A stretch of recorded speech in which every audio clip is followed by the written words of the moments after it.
The RPO is set for 60 minutes. RTO is probably about the same, as long as, or at least, and your RTO would change depending on the recovery options you have.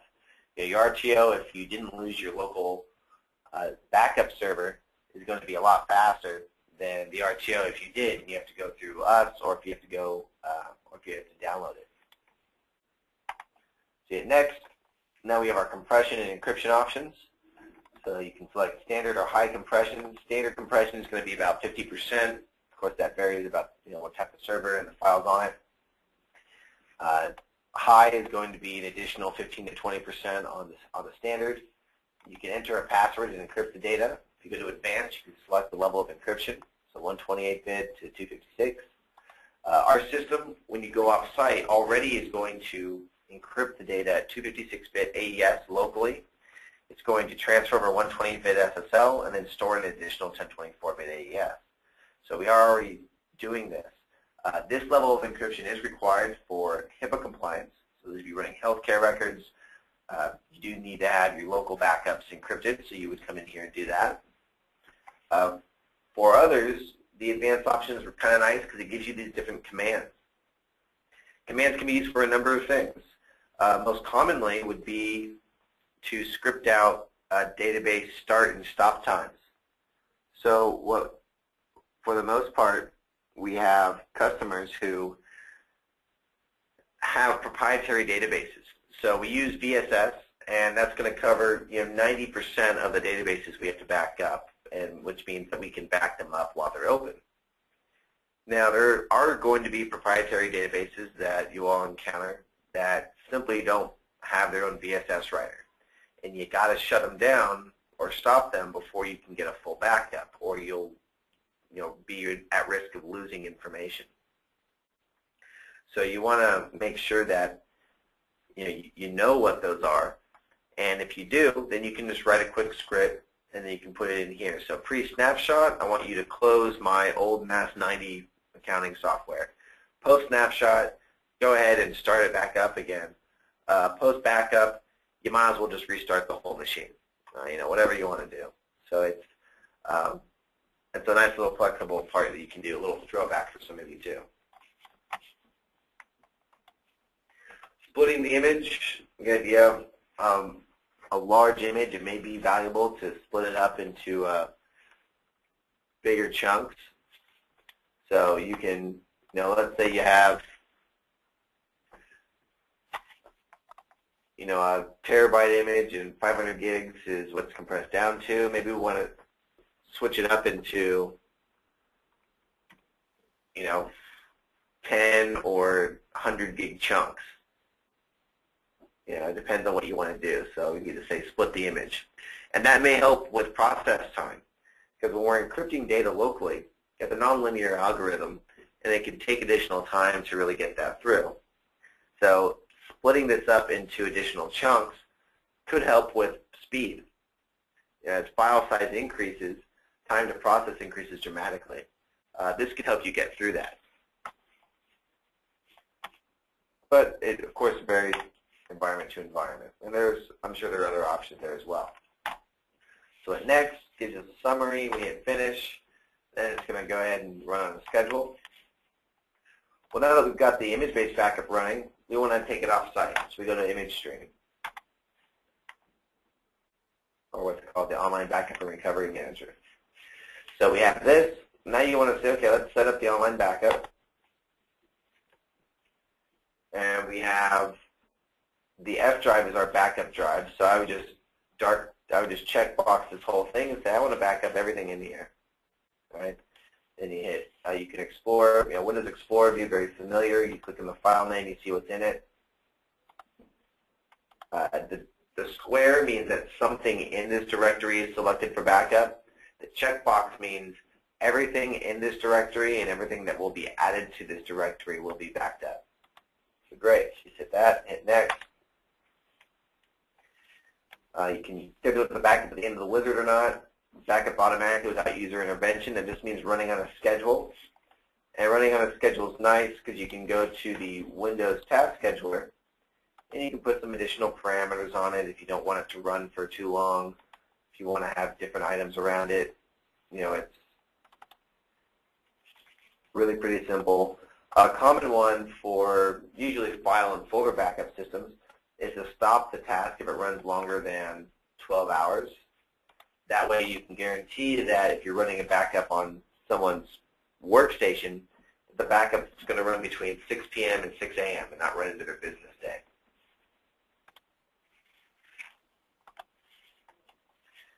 So you can also have email reports sent in here, so you put your email address in here and you get an alert when the backup runs. For your laptops and your desktops, you may run it every couple of hours, so every 1 hour. Usually every 3 hours is going to be enough. 1 hour certainly gives you a nice RPO, but I find that typically a bit overkill.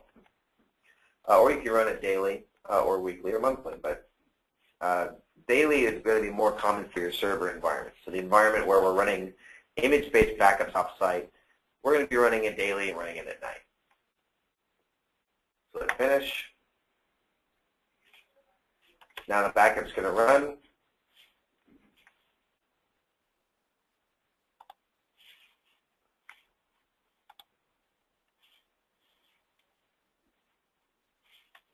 And here we are seeing that information.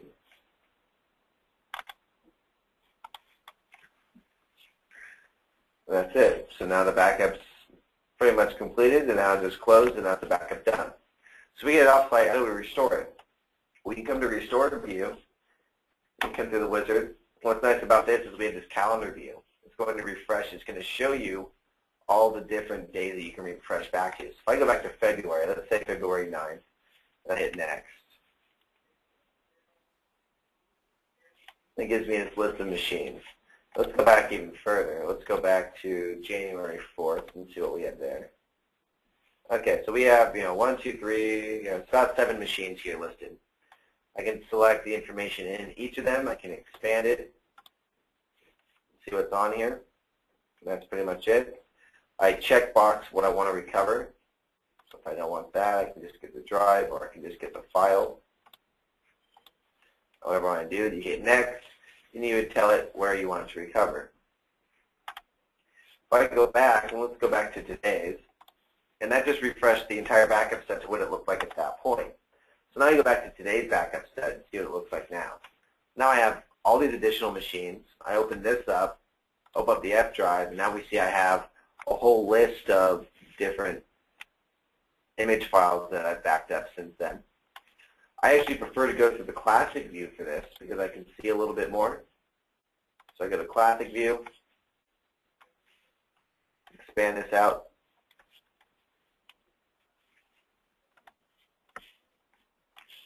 That way, if I come in and I want to see, specific versions of files or whatever it is, I can see that a little more easily. Now with images, you're never going to see an additional version of an image. An image and an incremental are going to be unique in newly added files, which is why they're never cached. Caching is how we do our delta level backup. So we do a block level incremental backup, known as a delta backup. That differs from a file level incremental backup in that an incremental backup is inherently or assumedly at file level. So we say, okay, these files have changed, these files have not changed, back up the ones that have changed. Leave the other ones alone. Block level goes a whole other step further and it says, okay, this file's changed. What about this file has changed? And that's great for larger files if you're backing up a PST file. And just think about it as the unit of measurement. There's so many cups in a pint, pints in a quart, quarts in a gallon. So many bits in a byte, bytes in a block, blocks in a file. That's how we go about that. So you just select this and hit recover and point to where you want to go. If you want to recover from the image, you can either go to the recovery location, and you can just right-click one of these and just mount it, or quick mount. And then it's going to ask us, okay, this is the one we want, hit next, and then go. It'll create it for us. I'm going to backup job 15. So let's just go through the wizard. And go back to the wizard. I'm going to go to Explore Backup. Restore means you're going to need a boot disk, and it's more for starting from scratch. But Explore Backup is much more common because you can just recover an image as a virtual drive. So let's say I go into my backup jobs, and I'm going to select this one. It gives me a summary. I hit next. And it shows me, okay, this backup job has a lot of incrementals. Which one do you want? It's like, well, let me go to the most recent, incremental 64. So I hit next. What do you want to name the drive that we're going to create here? Well, let's name it drive W. And we're going to make it not as read-only because we want to work from it. So we'll hit this. We'll hit next. So here's the file chain we were talking about. You hit finish. There's a lot of questions coming in, and I'm going to get through this demo real quickly, and then we'll get to those. So thank you all for the questions. So Exchange, so here's the drive. It's Exchange data on this drive because it was an Exchange volume we backed up. So now let's go into our Exchange granular recovery agent. So we're going to take this and we're going to open up first the EDB file we just recovered. So I go back to my computer. I go back to drive W, which is what we just recovered. Open up Exchange, mailbox, mailbox, and there's my mailbox Exchange database file, or EDB. I hit open. Log file path. It automatically assumes this. If you need to change it, you can. Hit OK. Then this top left section titled source, that's where it's going to show, okay, what did you just recover? This is what we had to recover. Then you have some recovery options. All right, do you want to recover this to a PST file? That's more typical in electronic discovery. So things like legal matters, mergers, IP, proof, whatever it is.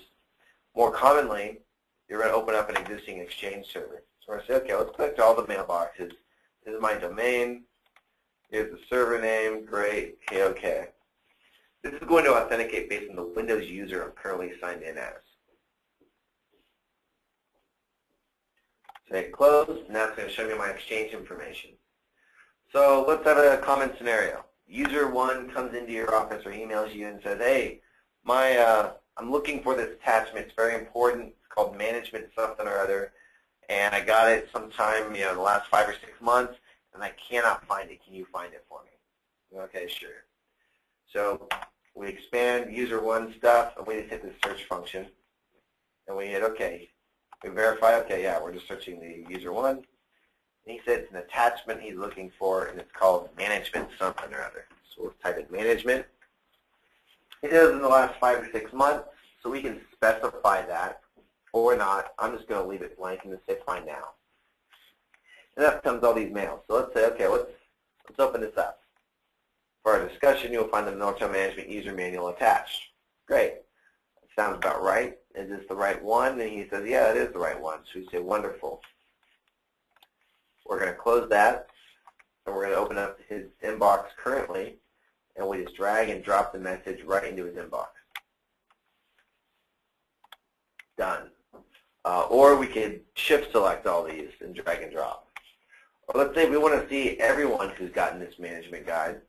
We can just select everything, hit Find Now, and now we see in everyone's mailbox who's gotten this attachment.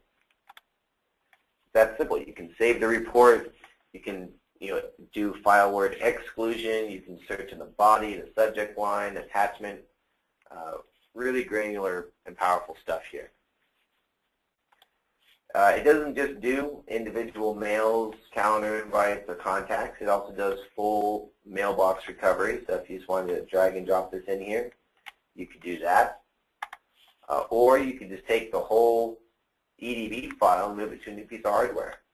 So let's move hardware. Say OK. As I say, do you want to move mailboxes and create them that haven't been created already?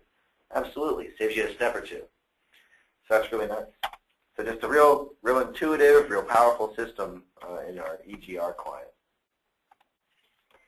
And that is the ServerSave demo. Any questions on any of that information?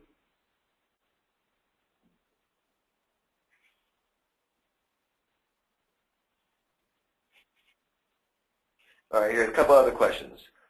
One, can SOS's system do incremental backups of an Exchange or SQL database, or will it require a full backup each time a backup occurs? No, I think the demo probably answered that question. It's doing incremental backups. And another question from Camille, I can change Acme to say my company name, right? Yes. This portion here and this logo section here is what we're going to be changing for you.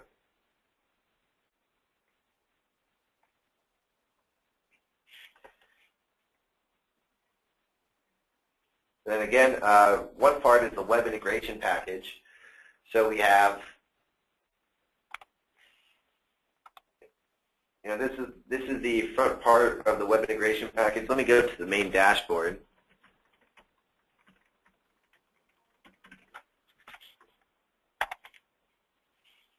Oops. So I come into this dashboard, and this is what you're all given. So the dashboard is including a couple of different pieces. So we have, your resource update, update the news that's going to alert you as to, what's going on. Have we released new stuff? Do we have any contests, promotions, whatever it is? And then below you have, different items. So online backup and recovery details, central management details, server backup details as far as managing your licenses. Very simple to use. This is actually going to link us in the back of our web integration package. So if we go to our web integration package, this is actually let me minimize this for you so you can see a little bit better. If we open this up and view the site, this is actually the front-facing site of the web integration package that you'll all be getting. The web integration package, again, as I minimize things along the side here, gives us the ability to, one, do some admin settings. There's updates that we issue out all the time. We recommend checking on that, every other week or so. We have different global settings you can do, different payment gateways. You just plug in your account, your gateway account information, and then you're ready to start collecting money. We have a really nice mailer, subscription-based. You go through and you can see, how many subscribers you have. You can import subscribers with a simple CSV file, first name, column, second name, email, and then you can select them to a group and start sending mass emails. Sending mass emails is great, but being able to take a look at this is really wonderful. It looks like I need to update my Flash.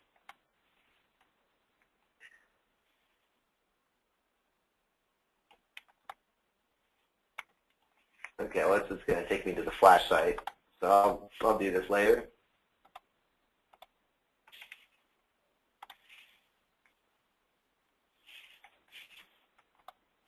Oh, now I've gone into it. Okay, so the mailer gives you statistics as far as bounce emails, open rate, click-through rate, email sent, unsubscribed rate. You can do the reporting based on time frame, subscription group, or campaign-specific group. So it's really nice to be able to market out to your clients or new potential clients and have a tool to help you do that. Support ticketing system, really basic support ticketing system. You can control the different statuses. You can control the different categories of support tickets, so whatever you want to do. Your users can submit these to you directly. The content system, again, really nice CMS. Here's the home page. We go to view. Lets you reset your SEO, your title, your keywords, your meta description. So again, your title is what shows up in like a Google search, and then the description is what shows up right below the URL in that Google search. And then the keywords are how you get onto that Google search. So again, your SEO stuff right here, ready to go. Main position, come and edit this, and you get a nice little WikiWiki editor. And this is really nice for those of you who don't have a lot of resources or time to spend in web development or web design. You don't need any experience, or if you do, you have some more advanced functionality behind it. But for the most part, what you see is what you get, the WikiWiki. So here's the content editor, and here's what it looks like live. So again, pretty simple to do. There's a file manager in here, really simple, really good. And also, if you come to this website, managedonlinebackup.com, and I'll put this in the chat, you can download today's program deck right here, program deck. You can also download our Success with SOS, example, business continuity plans related to the sample risk registry, which makes more sense if you attend our partner webinars. disaster studies, recorded trainings, other stuff. So this is just a sample site, but we put some good things on here for you. So again, you have all that. You have coupon codes, so you can set coupons that can, they can be at a percentage discount or they can be at a fixed dollar discount. You can limit the code usage by number of uses or by date. So you can give month-end specials or date-specific specials or time-limited specials. You can give like first 100 user specials, so like 100. You put that in there. So the first 100 users are going to get a 50% discount. The idea would be you'd be generating more interest, so it gives you some flexibility there. You can set the currency, as was a question earlier, so USD, GBP, Euro, Australian, Canadian. You can view the plans and you can set their pricing, so you have control over that. You can come in here and edit what the title of the plan is. So server 20 gig monthly, gold package offer.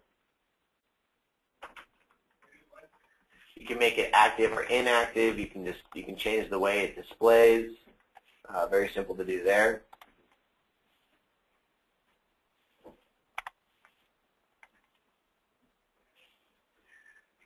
Then you have your backup users table.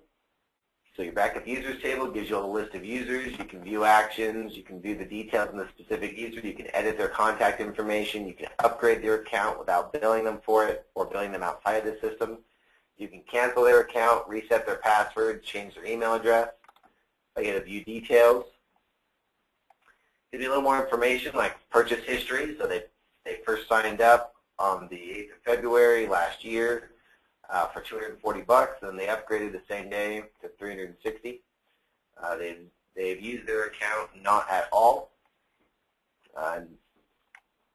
You can see their account information, so secret question and answer in case they forget that, contact information, and then general information. And that's the web integration package. All right, I'm going to go ahead and give out the Kindle code for today's webinar. So the Kindle code is K379Z, as in Z. Now I'll type that in the chat. So call into your partner specialist. Again, I'll put the number up on the screen here.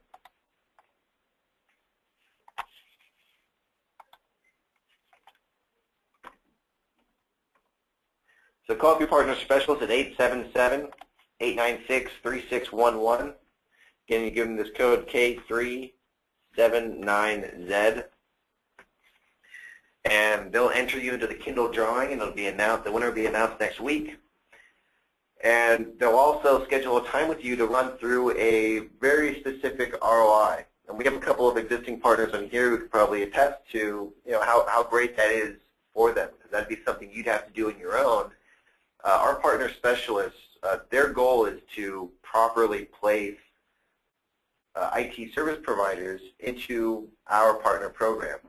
If the program doesn't make sense for you, you're not going to make any money from it, then it doesn't make sense for you to come on board. So they're going to work with you to see, what level of the program you should come in on and what's appropriate, and then you can make that decision.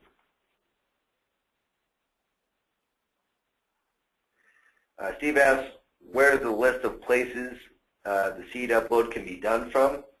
If you go to our knowledge base, so I'll type it in, kb.sosonlinebackup.com, and to search PMU, and it'll give you instructions on how a data seeding works in our system due to our security. And it can be done from anywhere. The idea is that you're taking advantage, that you're in an environment that does not have dedicated hardware and or a fast connection, and that you're going to do the initial backup from an environment with a dedicated machine and a fast connection.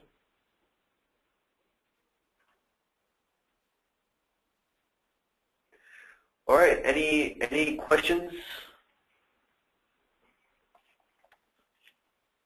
The summary is SOS ServerSave. It's pretty much what you need and a backup solution. And that's what's going to get you out there. So thank you all for your time today. We look forward to having you on board, those of you who come on. And again, my name is Derek Wood. I'm the Partner Product Manager here at SOS, and we look forward to having you out. Thanks, and having a good one.